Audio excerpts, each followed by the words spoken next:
Hello and welcome to episode 66 of the Green Arrow and FPL podcast by Fantasy Football Hub. FPL is back and so are we, buzzing with anticipation for the new Premier League season and FPL season ahead of us. I've got a confession to make. Adam and I have been chatting, thinking we were live for the last 11 minutes, which is exactly what I did on Sunday night on the first Sky One back, rusty over the summer. Anyway, we're live now, finally.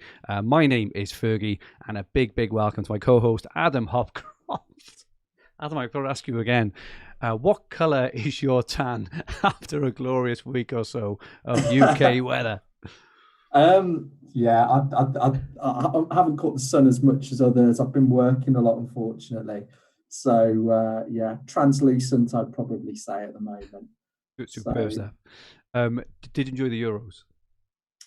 Yeah, other than the final, I think, the tournament was great. I actually did, I think, like yourself, didn't play any fantasy over the Euros, but no, enjoyed it thoroughly. Except for England losing in the final. But I think they did better than most expected, and it was good to have the interest all the way to the end. So, what about you? Your guys did okay. I think we got to the group stage. Good performance versus Turkey. Yeah. It's hard to get excited, when you get one win and stuff. But especially after the Euros in 2016 when Wales definitely overachieved, it was a bit of a damp squib. But again, for a country of our size and population, or whatever else, it's all right. I don't really want to talk about Wales. They're just they just they're not. It's hard to get excited with Welsh football nowadays. Outside of the Euros, I've been on holiday. I tried to play a bit of golf. Didn't play any fantasy, which is amazing. Absolutely raring to go for the new season. And Villa have made a couple of signings. Adam, you must be excited. No, I'm the opposite. I'm very apprehensive about Villa. It depends on one man at the moment, and I think it's we'll find out next week when the crunch talks happen whether Grealish stays or goes. Grealish. I thought we were talking about Keenan Davis for a second then. Oh, yeah. All depends on one man. Yes, it all does depend on one man. Yeah, I forgot about Keenan, so maybe it's not as bad as if Grealish goes.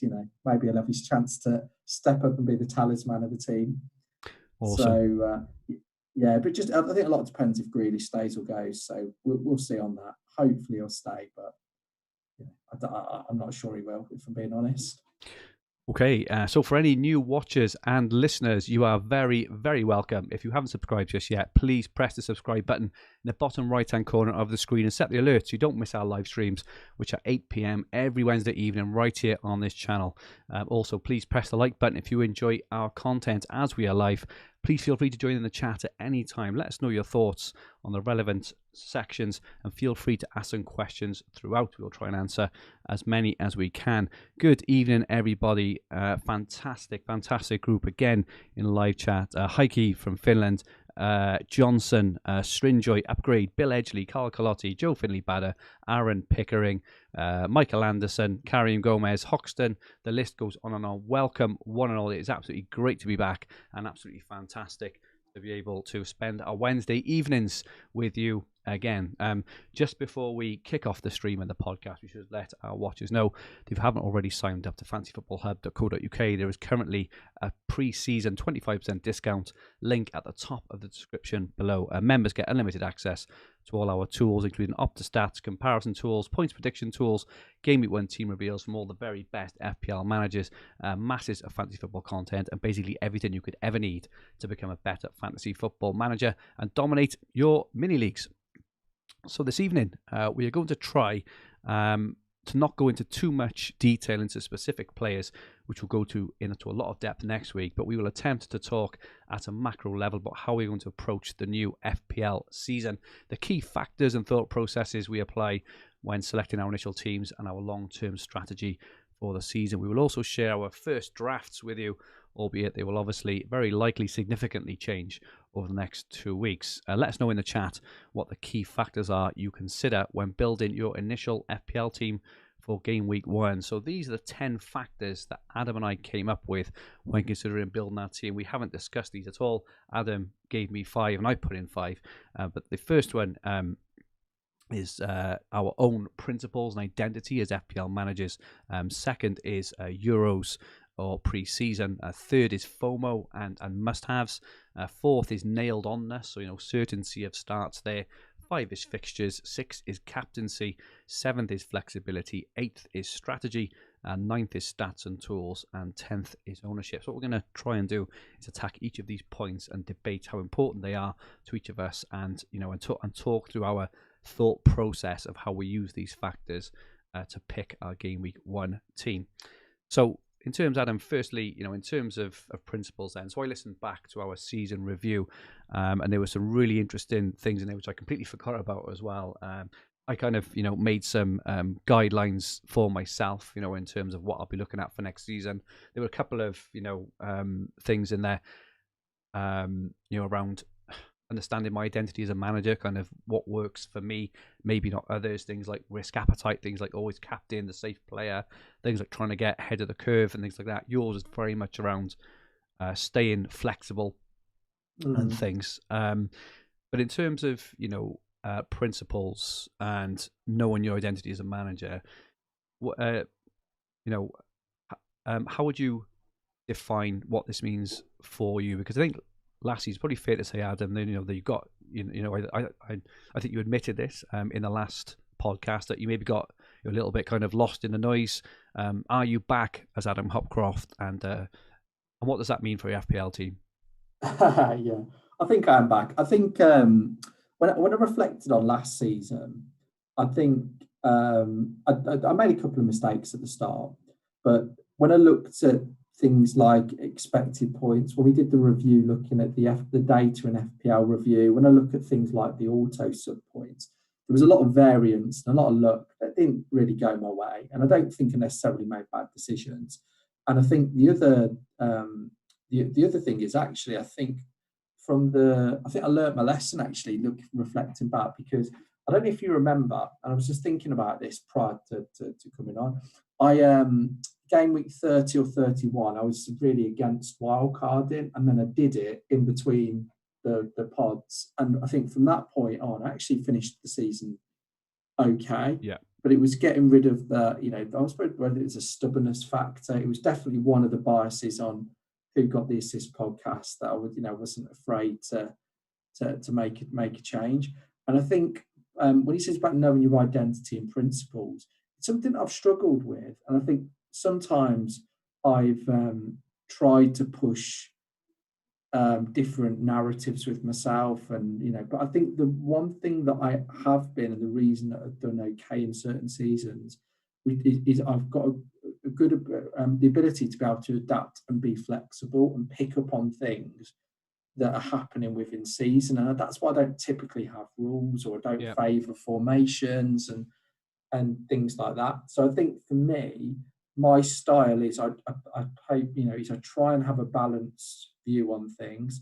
I'm sure some biases creep in, and I'll adapt. And that sometimes it doesn't help doing a podcast, because it might mean that I'm changing my mind. And I think that's probably something I struggle with at the start of the season, is changing your mind is a weakness. But that has always been my strength, because if I went through my thought process when I wasn't podcasting, or I wasn't doing these things, then there was so many times throughout the week that I would reflect on information, and because of that, I would because of that, I would maybe change my opinion and do something different at the end of the week. So I think for me, it's about trying to be balanced, not ruling things out, looking for opportunities, and being open-minded is probably, I suppose, the principle and identity that I want to have.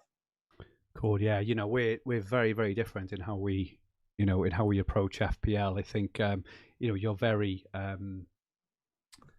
reactive, I suppose. I don't mean that in in any kind of negative. Like, I probably like to, no, of course, over plan a little bit and things.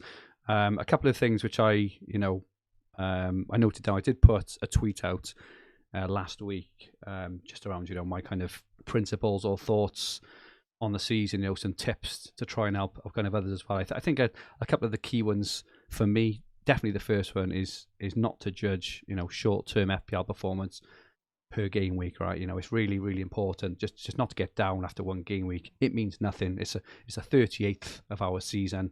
Have 1 week, just not to kind of knee jerk or panic, and try and look at something over over a longer period of maybe 4 to 6 weeks, and just make sure you're going the right way.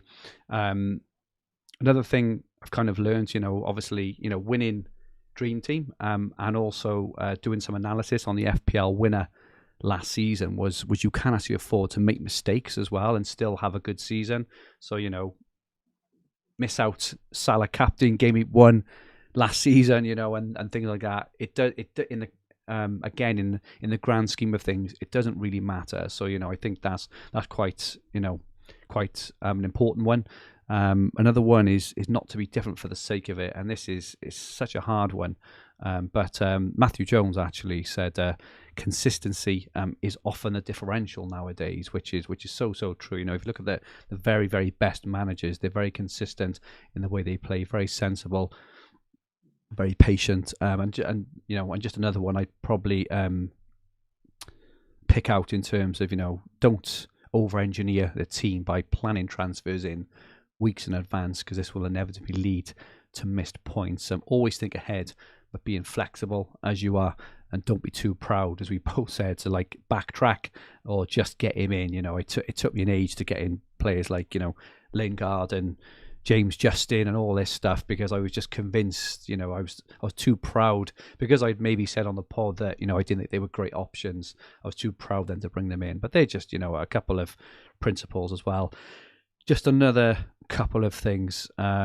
Taking the stress out of the game for me is really important, and learning how to enjoy the game. So taking the stress out of the game for me is really important. Taking as many decisions as you can every week. So maybe not having rotating keepers as an example just takes that decision away from every single week. Maybe not in having a strong bench. Maybe not having 3 or 4 massive captaincy options every week. Just making it just really, really easy. So that's probably just some early thoughts there on kind of how I'm gonna approach. Let's just move on, Adam. Onto a question. So your next one was nailed on this. Certain starters. What are your kind of points? Into how important is it? Is it worth putting any risks in your starting 11? Yeah, I think you can do, but you just got to limit it. So I would say it really depends. If you're going to go for a few risks, have a good sub. That's what I would say. So have a good first sub. So people might go with Jota, who's potential risk. Just have it, as long as you've got someone that you're confident off the bench, then just that's how I would do it personally. So I think if you're going with 5 or 6 risks, I wouldn't. Yeah, I think that's a bit too much. I think 1 or 2 is okay.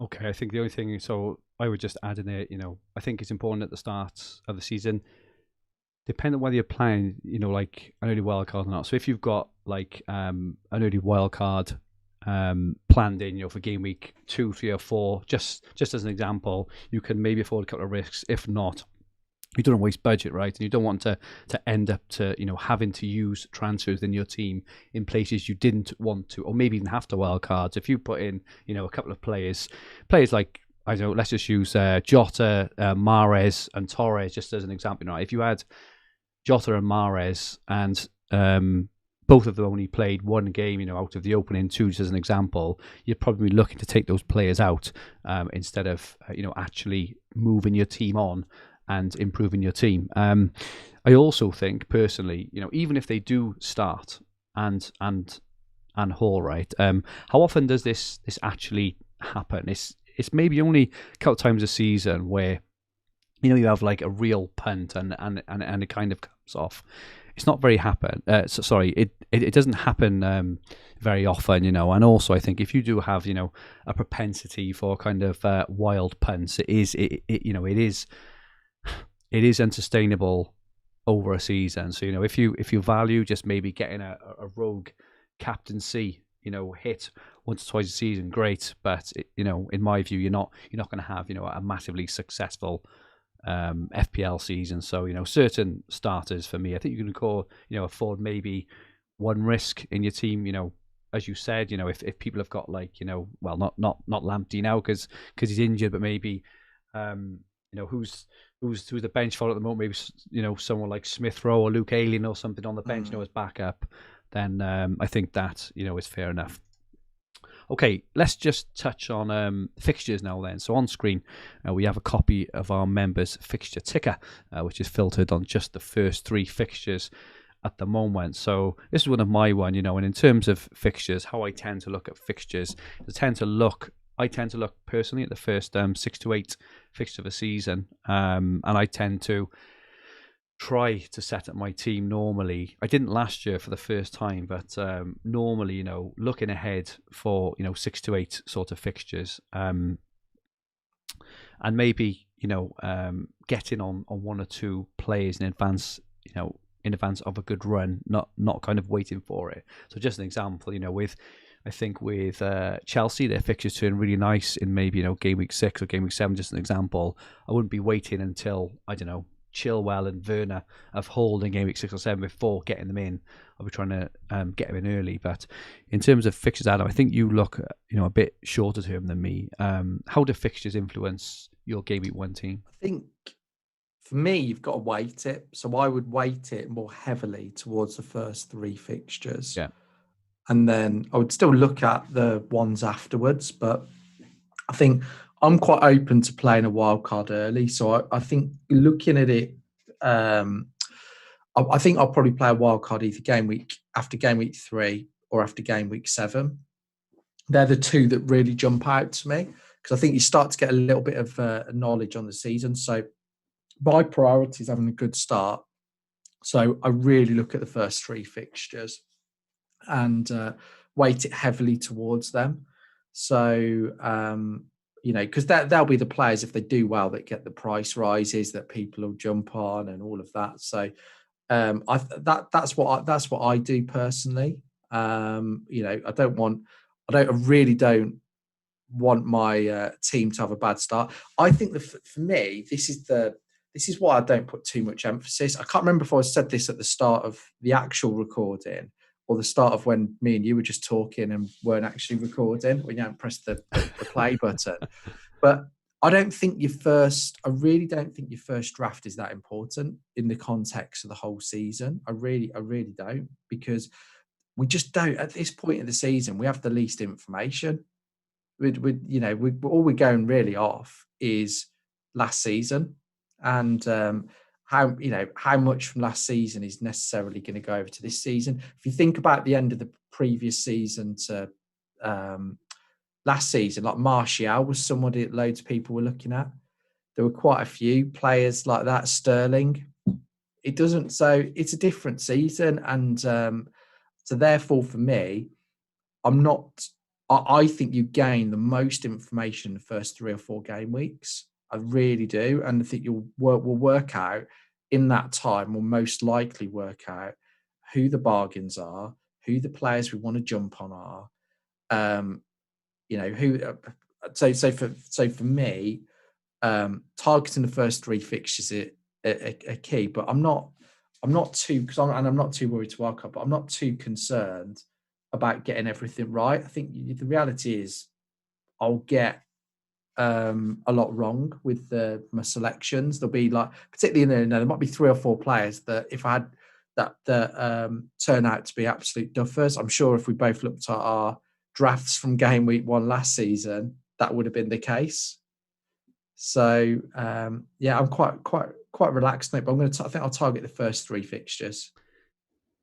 It's very funny how last season I wildcarded after game week 3, and I'm thinking of holding my wildcard this season.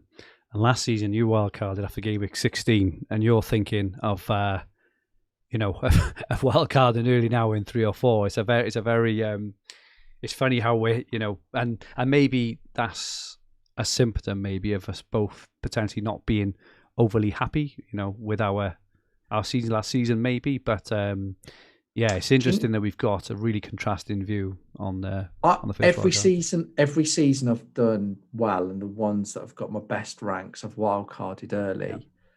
And when I say early, I can say within the first 8 or I think game week 9 is probably the latest I've wildcarded. last season I held it, and the reason I held it was the promise, or this empty promise, of this amazing double game week. And if I kept it to game week 16, there was no way you could fail. And obviously that didn't materialise. So I think that's what caught me out last year. I'm not saying, obviously, if I start exceptionally well and nail all of the players and I don't need to wildcard, then I won't. But I think I'm prepared to go in early, because I just feel at this stage, there's so many questions that we don't know the answers to. And I think 3 or 4 weeks in, we'll have a much, much better idea of what will happen in the following 5 or 6 game weeks after that. And which players are more likely to perform. So yeah, that's my plan at the moment. Attack the first 3 fixtures and then just see what happens. Cool. And that plays into your identity thing, which we touched on earlier, right? About about what's worked for you previously. Your own identity as a manager. What's worked for you previously, and that makes absolute sense. Srinjoy in the chat says pre-wildcard teams are basically like Fergie's unrecorded discussions. It doesn't count. Thank you very much for that. Thanks very much for that, Srinjoy. I'm not going to lie, some of our unrecorded content was incredible. Although you could barely hear me though. I couldn't. I also did it on Sunday on the first go, and talk about ring rusty. I think we've this is a very, very rusty stream, but we will get there, guys. We promise. Okay, moving on to captaincy now then. So on screen, we now have a screen grab of the Hub's brand new members FPL team optimization tool, which is currently in testing. So this isn't live yet, but it just illustrates the captaincy in the top right hand corner of the screen, which according to our points prediction tool has Salah and Bruno dominating the captaincy for the opening 6 game weeks. So Adam, in terms of captaincy, how important is the captaincy when building your initial team? I think it's huge. I think it's captaincy equates for 20 to 25% of your points across the whole season. So getting it correct, getting it right across the season is absolutely huge. And I think most people tend to go with premium players. So selecting the right players, I think, is really, really important. And they're the players that you'll build your team around. I think sometimes you can give yourself too many options. So, I mean, for example, so it could be that you think you'll squeeze that third big hitter in, but then are you maybe going to overcomplicate the captaincy decision? So for me, it's about having 2 players you can trust, which will probably be the premiums, which, there's probably 4 or 5 players that I think you're probably looking at: Salah, De Bruyne, Kane, and whoever missed, Bruno. Bruno, yeah. Yeah, at least 2 of those. But I think for me, it's really, really important. Even though we're not diving into players as such, if Kane goes to Man City, what is your initial instinct on the 2 that you will be having, in the early part of the season?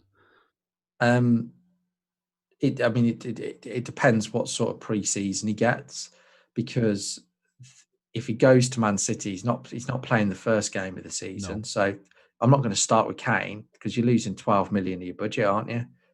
Home to Norwich in game week 2. Yeah, but there's no guarantee he'll start that if he hasn't had a full pre-season. Fair enough. They might be a bit. You don't. So if Kane goes to Man City, unless he's going to start against Spurs, I will not have him in my team. I can't categorically say it. I can say it with a great degree of confidence. It's very early still. There's a lot. Yeah, there's a lot of caveats. But I just I think, how sharp will he be? Will he be rushed back? So yeah, I probably won't worry about it. I probably won't bring him in until first wildcard. Cool. Okay. And my Tuppence worth just on the captaincy then, yeah. So, absolutely you need to build your team around the captains. It's the first thing you're always stuck on. And I really like it when there's such an easy captaincy option for me in game week 1. Salah's game week 1 record is absolutely insane.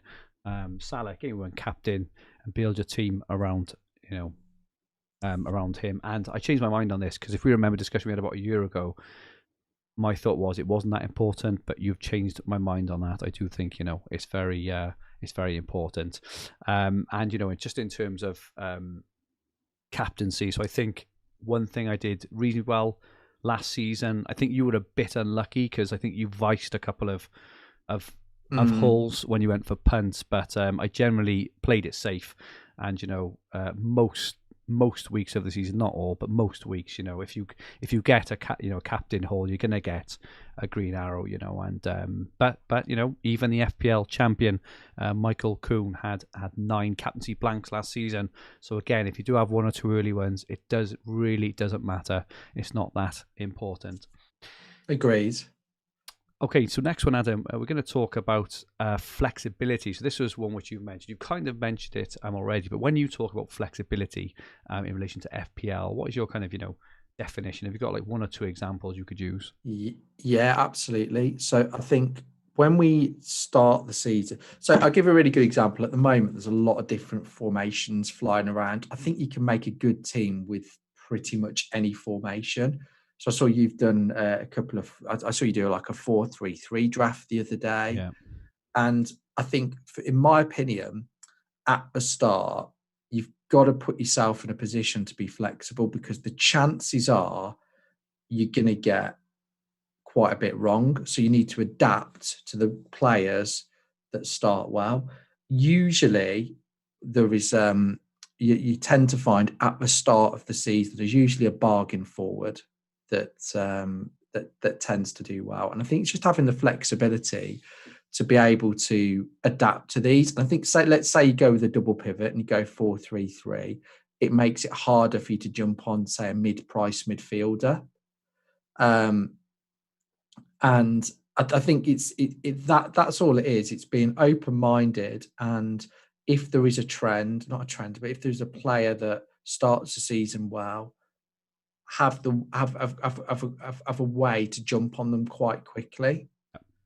And I think it's almost foolproof in your own team. It's having get outs for almost every single position. So I think it's good if you pick the most expensive player in each position. I think it generally does help. But I think just having a plan that if there's a player that hits, I don't want to say form, but is looking great in the early game weeks, you can get them quickly. So that's for me. It's just being able to adapt to what happens, because at the start of the season, we genuinely do not know what is going to happen. There will be surprises. There will be players that do better than we expect, and vice versa. Players that, for whatever reason, are tired from the Euros, are struggling fitness-wise, carrying niggles into the season. So, I have seen a few 4-3-3s floating around, but that's probably the one formation I'm put off. Not because I don't think I think you can create a really good team with that, but it just limits the flexibility. Let's say Greenwood or Jota start really well. Yeah. It's really difficult to bring them in. Yeah. So that's probably what I mean by having the flexibility, having a mixture of price points, and maybe thinking about this when you're doing your team, what scenarios could happen and how can you adapt. So, if you think of maybe some of 3 or 4 key players that do or types of players that could perform, how could you get them in quickly?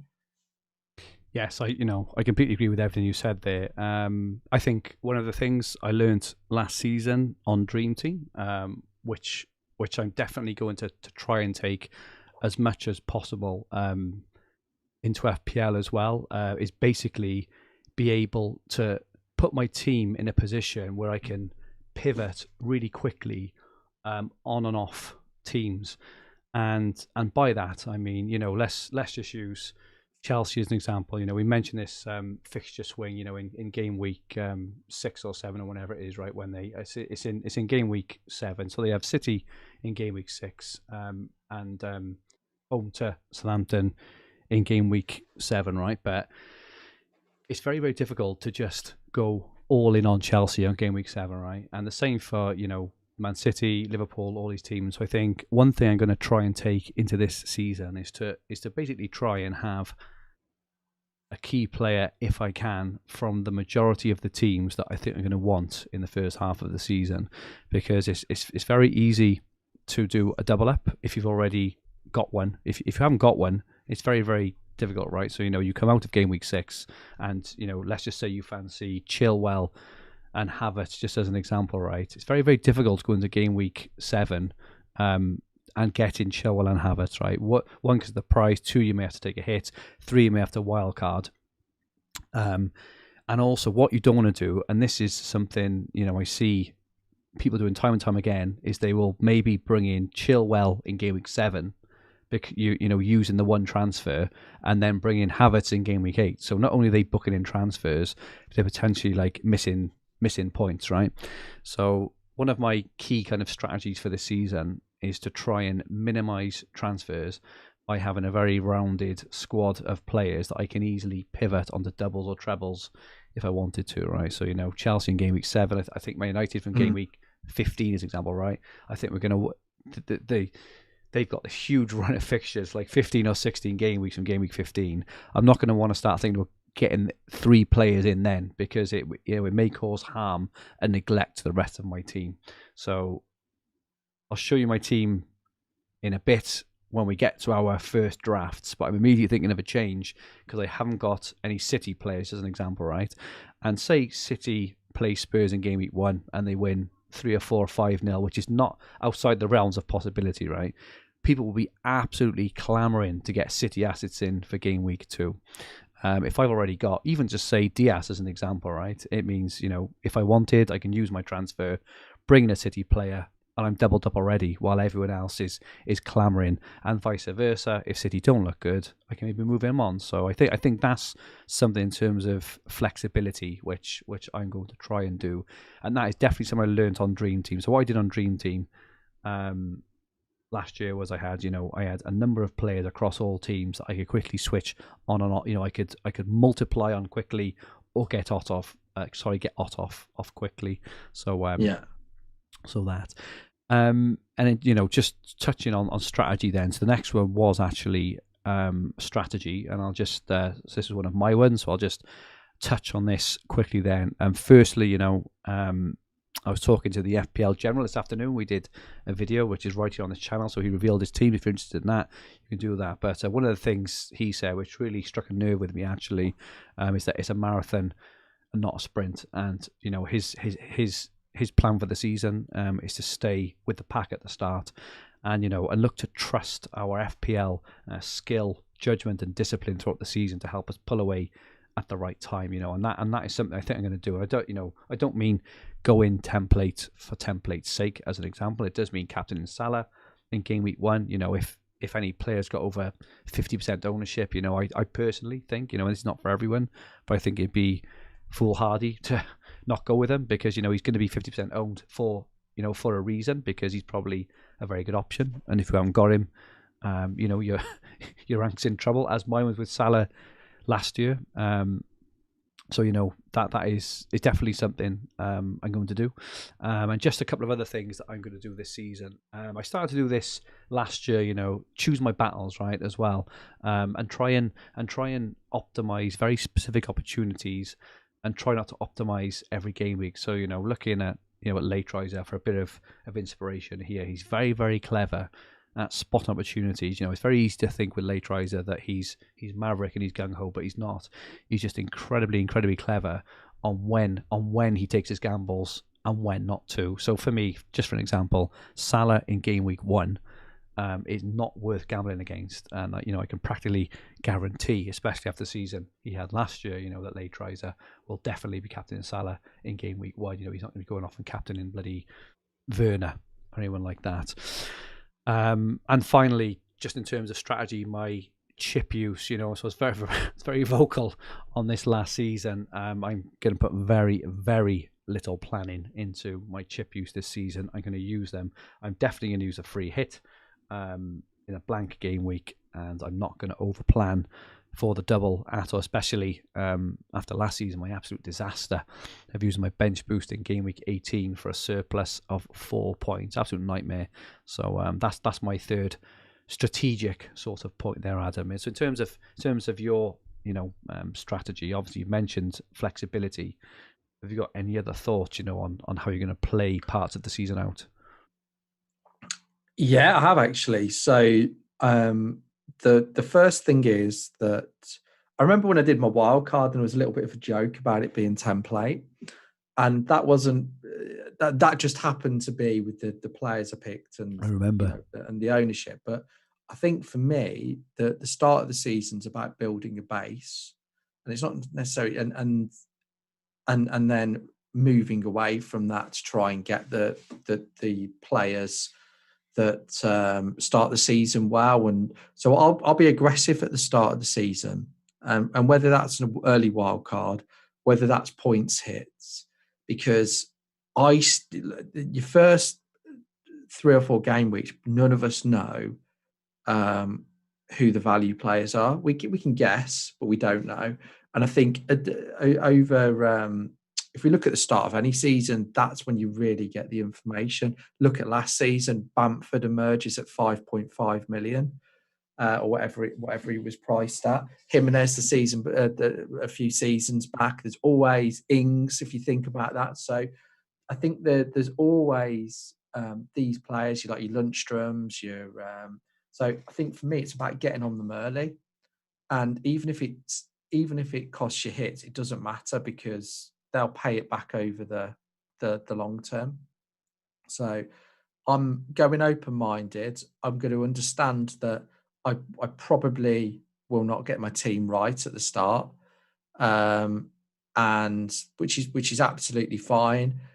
I'm going to adapt quickly to what's happening. That's my plan. Obviously, if I get it spot on, fantastic. I'll be laughing then, but I don't think I will because it's such a difficult skill. It's very different to your when you're wildcarding later on in the season. You've got all this data to use, and you've got all of these. You can see what clubs are playing for. It's really difficult at the start of the season, I think. And there were last season at the start, there were a lot of random results.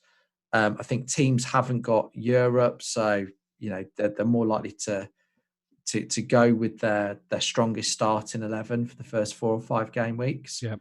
So for me, it's about finding out what is the themes for this season. Who are the absolute bargains and must-haves? Make some team value.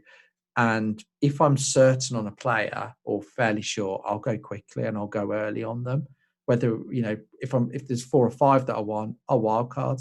And I've got no issues doing that because players I've missed out on when I haven't, so I didn't have Martinez last season, which, how many points would I've got if I'd have bought him in early for a 4-point hit? So there's that, and I didn't have Dallas for the whole season as well. So there's a couple of others. So for me, once I know those players, I will go early. And I think if you're going to be, I think it's good to play, not take hits or try and be reluctant to take hits. But I think there's a time and a place to do that when we know, when we've got a better idea about the players. At the start of the season, you don't have that. So I think that's my plan. I'll play fairly safe with captains or captain big hitting players. And then I think your points on chips, I think they were really valid last season. But this season, there could be better opportunities to use them. I think COVID really... Yeah, they did. I think it ruined the chips last year because our bench boosts, I had 2 keepers who both had COVID the same week. I mean, I'm never going to... You can't write that, can you? That's no news... And it meant we had really strong benches for 13 game weeks, which was an absolute... Talk about taking stress out of the game. That was one of the most stressful times of the season because having to bench... I benched Bamford a couple of times and it was awful. Every week having to make massive decisions. It was so stressful. Exactly. So I think one of the interesting factors, which I've not decided on yet, is do I have a stronger bench and play a rotation, or do I go all in on my starting 11 and maybe have one or a decent playing sub and then maybe a 4.5 midfielder who can get me a couple of points if needed. And I'm undecided on that yet because I think both strategies have merit. and actually maybe having a flexible or approach where you've got your rotating players, you've then got 2 players that you're gambling on starting the season well. Yeah. Because one of them could start the season. Like I think I've seen, it might be that you've got someone like you're rotating someone like Kufal and Smith Rowe or whoever it would be. And if one of them starts really well, then you might end up saving transfers down the line. Yeah. So there's a few ideas I've got, but I will almost certainly be going quite aggressive at the start of the season. Superb. Just catch up in the chat. Guy Parfit. I always read Guy's comments out, but it's because he makes just such really good comments. He says an average game week rank of 1 million will get you very high come the end of the season. Yeah, I think if you can average a 1 million rank, I think you'd be in the top few hundred for sure.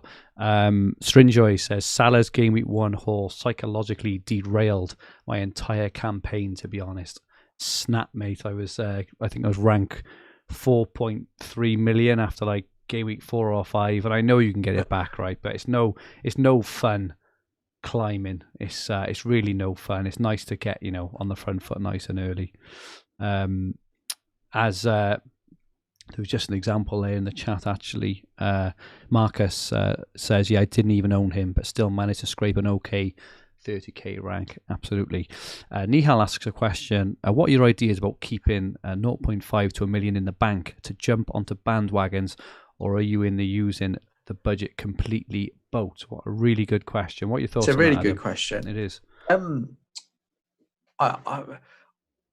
I haven't got a strong opinion either way, because I think if I was happy with my squad and I can leave 500,000 in the bank, and I think one of my drafts I've posted, I've got either 500,000 or 1 million in the bank.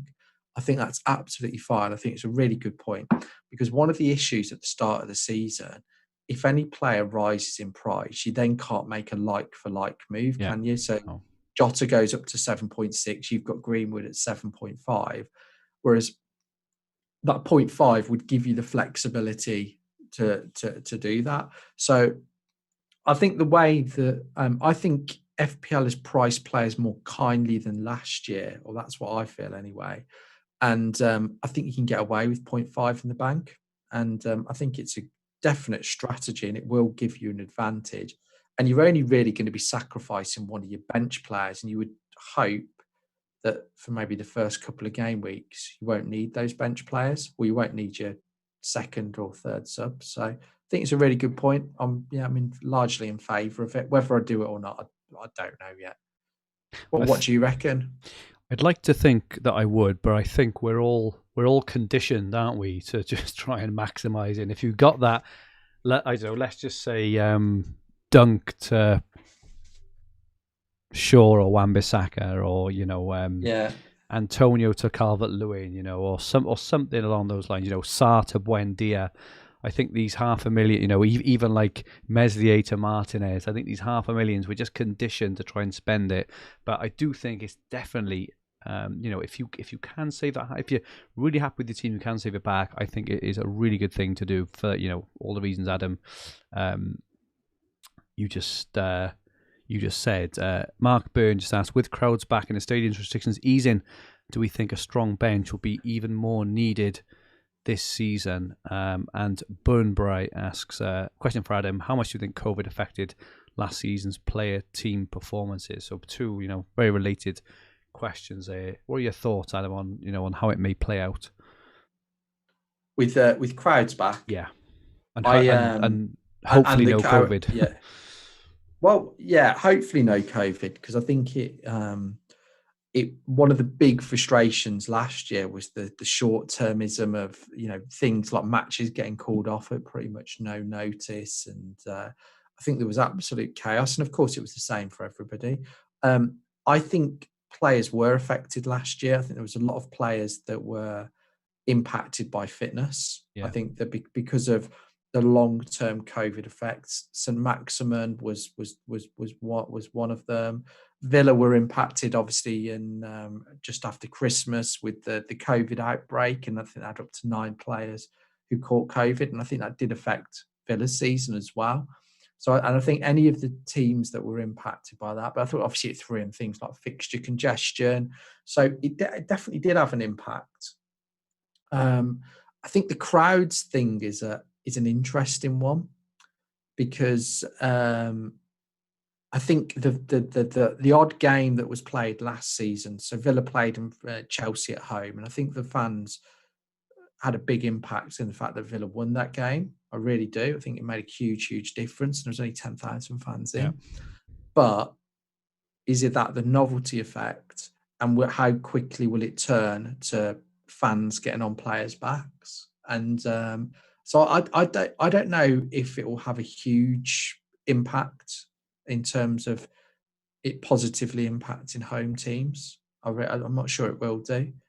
I think players will and I think Guy Parvich just put in the chat about Havertz having long COVID. I think there were a lot of instances of that where players' fitness were affected, their confidence were affected because of that. But I think the exciting thing with this season is that crowds are back. I think that will have an impact. And I think just hopefully we can move on from the whole COVID situation.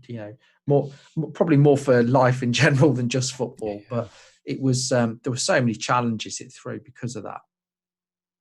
I think that the fans will have a massive impact. I think there was an air of training games to some of the seasons. To some of the matches last season. I don't think the crowds will I think the crowds will both spur on the home team and the away team. I don't think the crowd being there will let teams just disintegrate like they did last season. Liverpool, Villa, Man United, Spurs. These kind of results. I can't see them happening again. And that's not taking anything away from Villa. They're obviously Adam, but I just think the lack of the crowd made it. With the crowd, it might have been 9 or 10-2. Probably.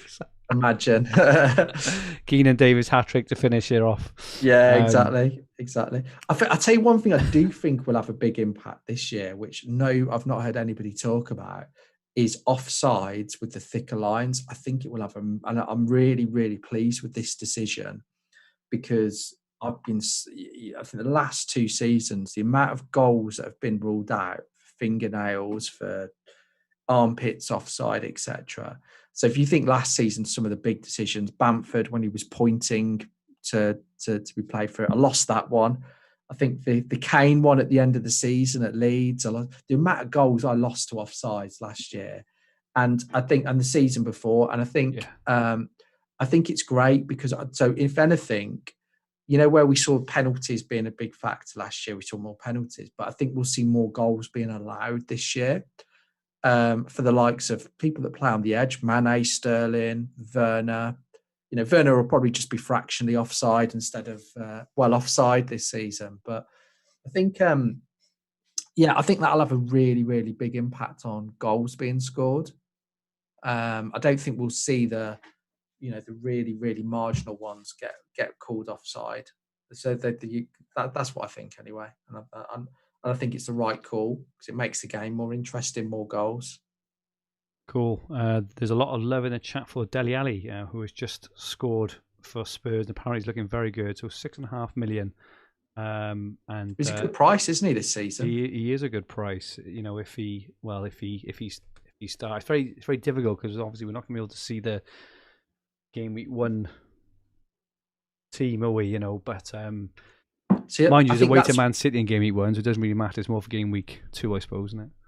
I think that's where the merits of an early wild card could really come in, because let's say Ali looks good the first couple of game weeks, you might think, well, actually, he's got pedigree. I think we all know that, and I think he's more likely to play under Nuno. So, we'll see on that. Okay, so next we have a couple of factors left, and stats and tools. So this was one which I put on, just in terms of, his routine, in terms of which tools or stats do we use to help us make decisions in FPL. For me, obviously working with the hub, I use the hub tools nearly every day. You know, the fixture ticker, Opta stats. I tend to like shots in the box and XG. I know people aren't a fan of XG, but I quite like that XG because you tend to find over a season there it does even out, so it does give, you know, a reasonably kind of accurate gauge of, you know, of how a team is performing. I'm not a fan of using stats for short periods of time to try and get, you know, get a point. So, you know, maybe over 2 or 3 game weeks, I don't think there's much value there. But maybe over, you know, longer periods, maybe 6, 8, or 10, I think there's value there. Also the heat maps on Fantasy Football Hub as well, you know, give really good indication. So, my kind of routine, you know, I was trying to think of what I need to do to kind of make sure that I get enough information and the good information that I need to be able to make decisions this year. So in terms of my routine, so I kind of have most like Mondays off work. So I think what I'm going to do, this is going to be my routine on a Monday. I'm going to try and catch up on any football I've missed. I'm going to watch the match of the days. I'm going to have a look at the stats I enjoy, looking at, you know, the ones that, you know, that kind of add value to me. I'm going to try and do that, you know, all on a Monday morning if I can, and for all my fantasy teams, you know, not just FPL. What I'm going to try and do at that point is make my kind of initial decisions. Then, obviously, not make the transfers or anything, but I like to get things clear in my head of what I like to do before, you know, I listen to any podcasts. I kind of read anything, you know, on the website. So I think, you know, that's going to be my routine going into new season, and they're the kind of, you know, stats and tools that I use. Also, if you haven't seen them, ffstuff.co.uk is an absolutely fantastic website as well for stats. Adam, what tools and stats do you tend to use in terms of, you know, aiding your team? My favourite stats at the moment are on the hub, looking at expected points. It's such a good tool. And what I think it does quite well is it pulls out patterns. So there was a part of last season where it was quite clear the forwards weren't quite doing it. And you could see, I remember pointing out in some of the pods last year that it was mainly midfielders and defenders dominating the expected points. But the expected points tool is absolutely incredible. Yeah, it's, I agree. you know, it's really good. I think it takes XG and XA to another level. So I think for any members, go in and just search by expected points. And I think what's interesting is when you look at it. So I looked at it for I did like a little bit of a season review, and it's quite interesting that when you look at the midfielders across the whole of last season, the top 2 were Salah and Bruno. When you break it down into the first half of the season, the top 2 were Salah and Bruno, and it sort of correlated obviously over to, I think it's one of the best indicators, I think, of future points as well, and trends that are coming up. And you can see the players that maybe have been unlucky and underperformed. So yeah, that's my favourite one. And I'll look at other data. I will look at other data. I think what's quite good now is when I'm watching games, I try not to go on Twitter, but I will check. So it's just put Adam the salesman of the year. So yeah, I'll take the commission on any sign-ups in the next 24 hours. So what was I going to say? So one of the interesting things that I do, and is that I look at. I think I'm pretty good now at watching football and sort of calculating the stats in my head of what's happened in a half. So I think, so I'm always aware of, like, say, any match that I'm watching, how many big chances there are. And I'm pretty good at guessing what was a big chance, what wasn't, and all of those things. And I'm not too bad at guessing what the XG is of certain chances within like 0.05, sorry. So I tend to look at stats in game more just for a little bit of fun, but I tend to do it more at half time. Yeah. as well, just to see have I got it right. And sometimes in a boring game, it can be quite good. Can you guess the XG for each team and how many big chances? A bit sad, I know, and a bit geeky. So, so I'm usually aware of the matches that I've watched. And in fact, I check the stats at say on a Saturday or Sunday.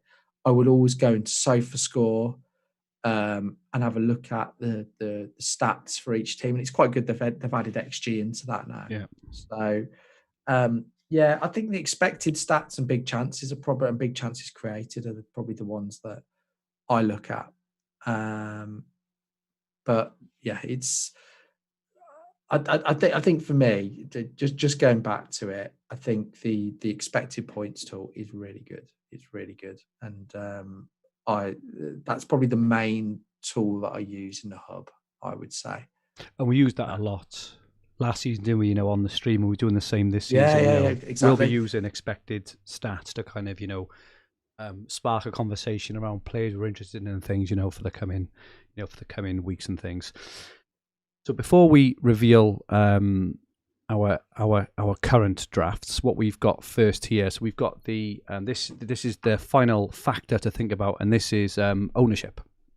And at the moment, the highest owned players we've got in goal. We've got Martinez and Sanchez. We've got Diaz, Digne, Alexander-Arnold, Shaw, and Fofana.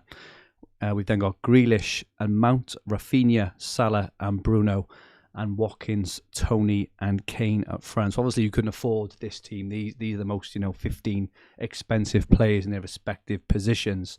Just to obviously spark the debate around ownership. So I picked out ownership because I know we think quite differently about ownership. So to me, ownership is very important, and I don't want to confuse that with me just picking a player because they're highly owned, right? But for me, ownership's important because if a player's got an ownership, a high ownership, or even a low ownership, and you haven't got them, or you have, there could be signals what you're missing with players. Just as an example, right? So yeah, that's the first thing. I also think it helps get you out of Twitter mode at times as well, because when you're continue looking at draft, they all reasonably look the same, right? But if we look at this team, there's 3 players on here. I would use probably Diaz, Grealish, and Mount as examples of ones I haven't seen in masses of drafts, but they are all over 20% owned in the game, which is quite surprising to me, just because of all the drafts I've seen. I don't, I'm not sure whether Mount and Grealish will start the season, whether it's just their kind of Euros, kind of heroics, or whatever you want to call it, that's kind of caused them to be in there. But I do think it's interesting to kind of understand it. Other things as well. So I know I keep harking back to winning Dream Team last season, but a really, really important part of it for me at that point for ownership was rank management, and I wanted a really good understanding of what players everyone owned all around me, who could hurt me, who couldn't hurt me, and things. So I think that was quite important in in making decisions. And I wouldn't say like I say, right, I'm not just going to bring a player in because they're highly owned. But if you have got a 50-50, for example, and you're really not sure and you're just looking for a deciding factor, it's maybe something to take into account. Akshat, Fergie sometimes is so confusing. Apologies, Akshat. If you want to tell me what's confusing you, I'll try and explain it a different way. Adam, or confuse you more. Or confuse you more. Adam, ownership. Yeah. I think, of course it's a factor, but if I'm being honest, at the start of the season, I won't really pay any attention to the ownership full stop. I'll just pick the players that I think will get the most points and give me the flexibility. What will probably happen is that a lot of those will be quite highly owned as well, because like Salah and Bruno, for example, to me they seem like a bit like no-brainer picks. Yeah, agree. So I'm not too bothered by by ownership at this stage of the season, because as well, how many? There's 8 million players, or there'll be 9 million players. Quite a few people there might not know what they're doing. So I don't really want to pay too much attention to that. So if it coincides that a lot of the players have got a highly owned, fine, I'm comfortable with that. If my team ends up being the Twitter template, couldn't care less. For me, it is just a base to start the season. That's it. Nothing more, nothing less. That's why I won't dwell too much on my decisions at the start of the season, because a lot of them, like, going between Watkins and Antonio, there's probably not much in it, but I'll have to make a decision somehow between the two. So we'll see. But ownership isn't a huge factor for me. There'll be other factors. Okay, so next then, Adam, we're about to put your draft on screen. Do you want to run through it for our podcast listeners? So there's quite a few gaps. So I've done this deliberately. So you swine, you tease. I know, I know, and I don't know how much money I've got left, but I'll tell you why I've done this. So I think for me, so I've got my team at the moment are the ones that I've decided on. So if the season was starting tomorrow, the players that I would probably go for are I'd have Sanchez in goal and a 4.0 keeper. I would then go for Trent and Luca Dean, and I would have a 4 million defender. What I would do with the other two spots, I'll come on to in a second. I would then go with Salah, Bruno, Rafinha, and Antonio and Tony. So the people that can count will realise that I've got 5 spots free, and I haven't decided on these 5 spots. So there's not going to be any reveals today. However, I think the reason for doing it like this is this sort of shows the thought process, is that what I will do between now and the start of the season, subject to not much changing, like any of those players getting injured or players in the defences that those teams play for getting injured, it makes my decisions a lot easier. So I only need to find 5 more players, of which I need 3 of them to start in my team. So there'll be 2 bench fodder players already. So I can just play around with combinations and see what I prefer. I think I'll almost certainly go. I will go 4-4-2, 4-4-2, 3-4-3, or 3-5-2. So I'll go for one of those formations. But I'm quite set on the players that I've built the team around. I think Trent Alexander-Arnold is a no-brainer. He's top for expected points for defenders over the second half of the season. I think Luca Dean under Rafa Benitez is sort of perfect combination of playing in a defensive team. And I think, the fact that, Gylfi Sigurdsson probably won't be there to take set pieces probably helps him in that regard as well. I think Salah and Bruno are pretty obvious for me in terms of captains, top and expected points throughout the season last year for midfielders. So happy with both of them. I think Rafinha's been underpriced. For me, I don't care about the fixtures. I think he's unplayable, irrespective of who he's playing. I think he's that good. And somebody's just mentioned, I've just seen a few people just mentioned about why Rafinha, but I think last season away at United, he got 2 assists. He's capable of... Leeds actually did well in some of the tougher fixtures, so I'm not too worried about Rafinha at all. I actually think he'll do well.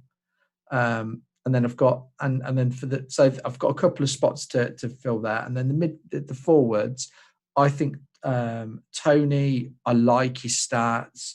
There's always a forward that comes up from the Championship. Always seems to be one that does well. And I think for his price, I think he's a good option. I think Brentford will attack. So I'm happy with Luke. I'm sorry, not Luca Tony. I'm happy going with the Italian guy. I'm happy with even Tony there. And then I had a choice between Antonio and Watkins. And I think I prefer Antonio at the moment. I think West Ham are probably a little bit more settled than Villa with the changes. And I think the combination of Ben Rama and Bowen and Fornals in behind Antonio, I think he's had a good pre-season as well. So that's where I'm heading at the moment. There's obviously no Villa players in there. So it's been pointed out, as you can guess. I would have thought that. So there's quite it's quite a few people have pointed out no Villa in there. So I'm not saying I won't start with Villa. They've got very, very good fixtures. It depends on Grealish. If Grealish isn't there, I may not have any Villa. So it depends on Grealish, and I don't know that at the moment, and that's why I've got blank spots. So loads to think about. Players that I'm considering, for people that are asking. So I think the defenders, I think there's loads of good options. I think Shaw if he starts the season. I think Man City have got some good options there. Chelsea have got some good options. They can keep clean sheets against anybody. I think Soufal looks great for assists. Yeah. Continued that in the Euros. So I think there's some absolutely great options. I probably won't double up with Robertson because of the flexibility factor. If I wanted to jump on a midfielder at about 7.5 million, I think if you go Trent and Robertson, you've got to stick with them, and I'm not sure I'd see it through. I'm not saying it's a bad move, but for me, in terms of how I want to play the game, I like Diogo Jota. I do like, and he's flirted with some traps. I think Buendia is a very good signing for Villa. It will just be whether he's playing alongside Grealish or not.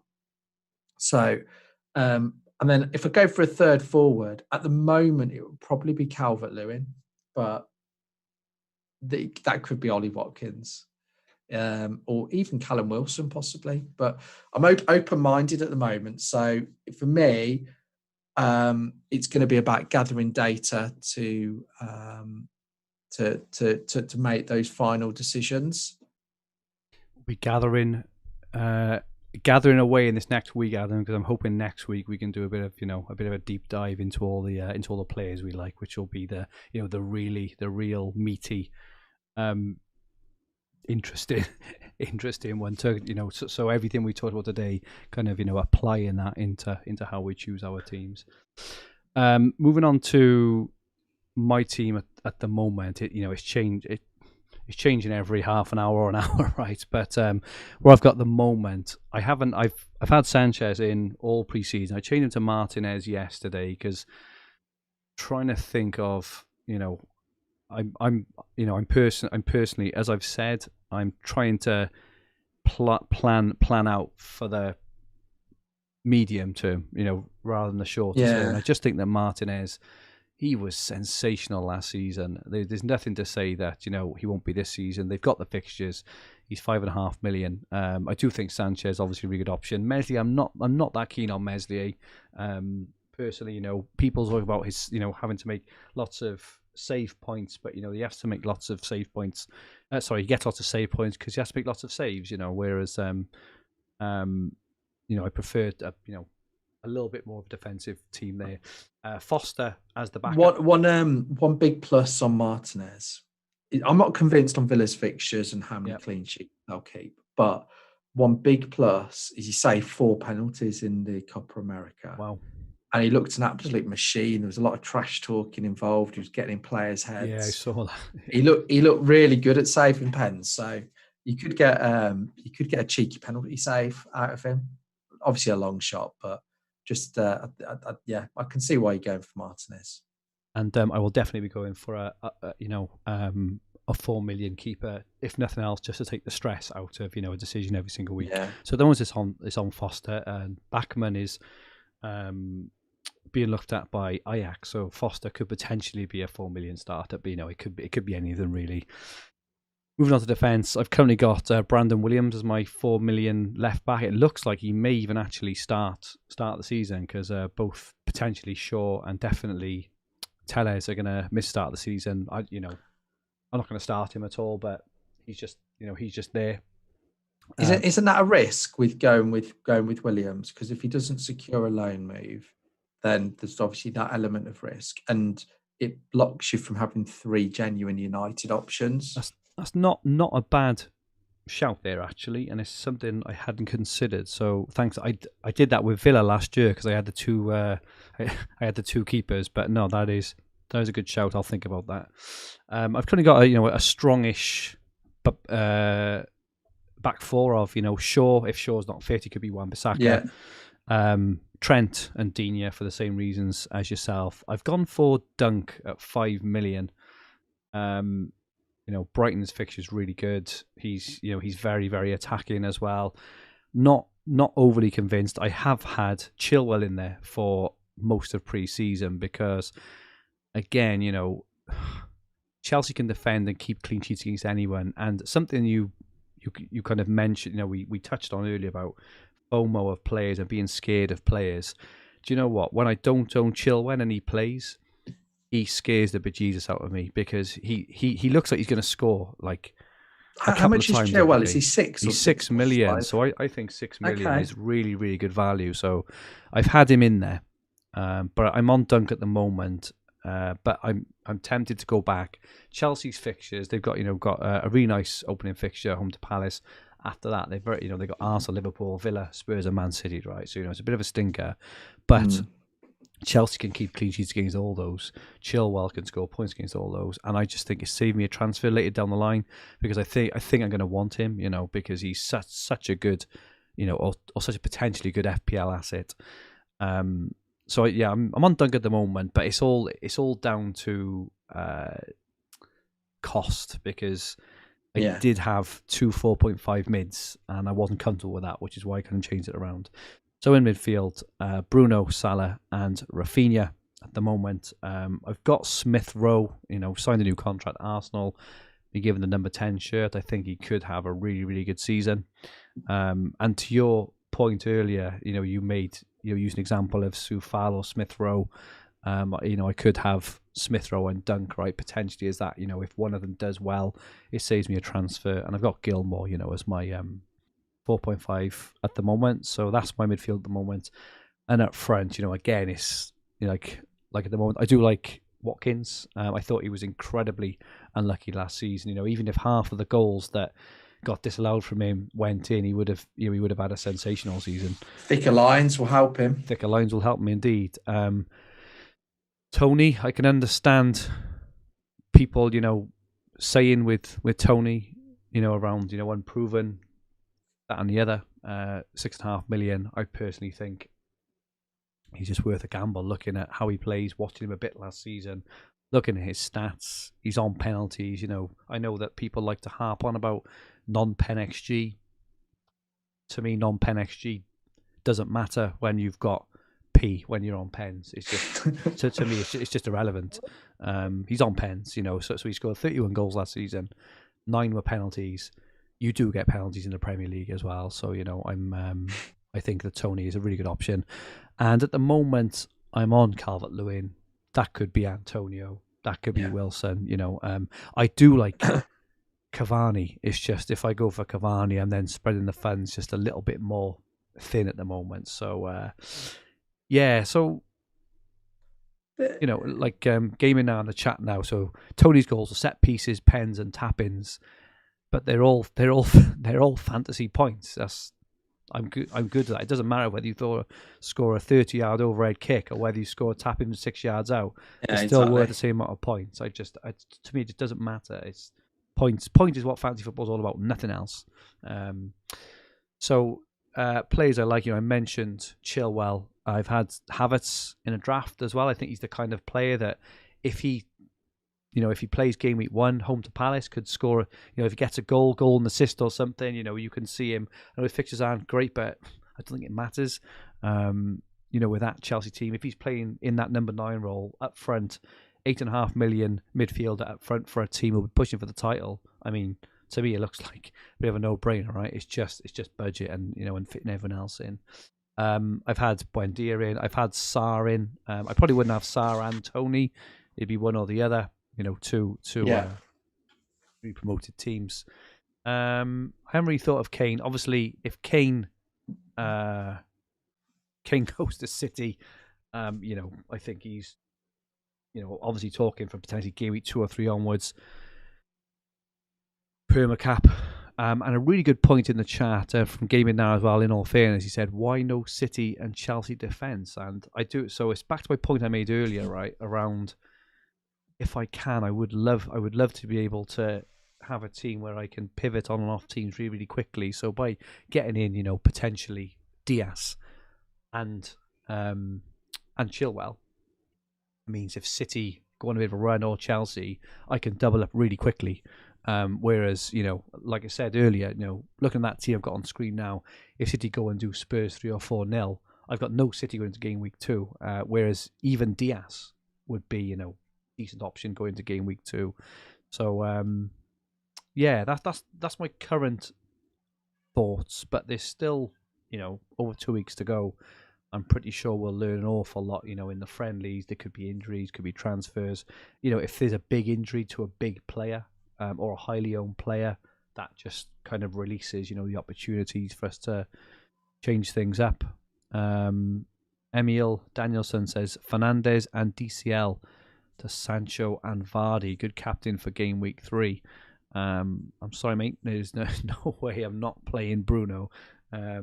One of, if not the best FPL player in the game, definitely second with really good fixtures. You're just asking for trouble. Sorry, I do not want the heartache of every time I watch Man United wanting Bruno not to score points. I just don't. I don't fancy that week in, week out.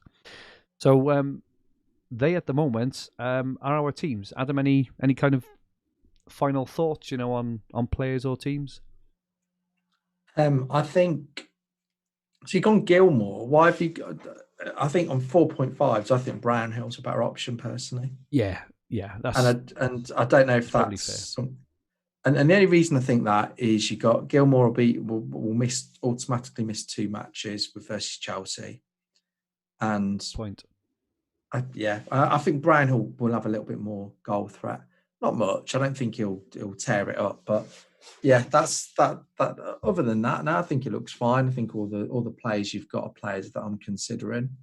So it's really difficult to say at the moment, though, because I think a few people have mentioned players like Son in the chat, and I think one of the things that I'm thinking of at the moment. So if looking back at my team, I haven't completely ruled out a 3-5-2, because I think. If you think of all the players we've got question marks over at the moment, a lot of them sort of fall in the midfield bracket, maybe 10 to 7.5 million. Jota, Greenwood, Son, Havertz, Grealish, Foden. You could go on. It's just that Sancho's the obvious one as well. So I think for me, that could be quite an exciting bracket to take advantage of. I know a lot of going 3 up top, and I think obviously there are good options there, but I think there's some more riskier, exciting options in midfield than necessarily the up front. But I think I'll probably end up going 3-5-2 or 3-4-3 because I like going more attacking. It's more fun. Ian Neen says, with that team from Fergie, Adam will be playing the violin for Fergie in game week 2. That's a bit harsh there, Ian. It's not my team. My team's not that bad, but just on your point, Adam. Yeah, I agree. I also think the 3 strikers I've got there play for Aston Villa, Brentford, and Everton. Yeah, exactly. And surely. Just think about it logically from more of a footballing perspective. Players from Chelsea, Man City, maybe even Spurs, Liverpool. You mentioned, United, maybe Greenwood, Jota, Cavani. Yeah. These kind of players have just got more. They're going to have more chances to score. Chelsea's XG last season, they finished really, really high. Actually, they should have scored a lot more goals. I even think Werner will have a big part to play this season. I'm not going to get him early, obviously, because he's too he's too expensive for an absolute punt. But I'm very tempted by Havertz. Yeah, exactly. I think the only thing that I would say is the way you go, the players that you've mentioned. With Watkins, Calvert-Lewin, they're going to play 90 minutes, so they have a bit of an advantage straight away. Yeah. So that's I think there is that advantage that they do have. But I do think there's a lot of exciting midfield options. Mahrez is having a full pre-season. A lot of the others won't. So he could be someone to look at. So I think there's a lot of exciting midfield options this season. Okay. So that is it from us this week. Apologies for all the technical issues earlier. Adam's mic, he finally unmuted his proper microphone. Yeah, apologies for that. But apologies for all that. Hopefully this, first podcast, we're a bit ring rusty, but hopefully it's given you some food for thought on things to think about, when picking your game week 1 FPL teams. What we'll do next week, we'll be applying these as we run through our player shortlists and begin to really, really think about constructing our teams and strategy. Burnray says, Fergie, you've been looking at your team too long. Take a break, go back to it, and you will look and you will pick quite a different team. And Rhetorica says Alexander Arnold and Robertson double up. I did have Robertson in some earlier drafts. The only thing with him is because Van Dijk looks like he may be out. The bread and butter for defenders are clean sheets, and I personally think that Trent, as Adam, as you mentioned earlier, highest expected points, whereas a double up for 7 million is quite a lot if your main defender isn't playing. So that's just to answer that one. Next week we'll be back looking in depth at the players, our shortlist, everyone we're interested in, and we'll give you loads of options, differential as well. I've got a 5 million differential, which I think it'll be good, and got a few others as well. Make sure you join our FPL podcast mini league.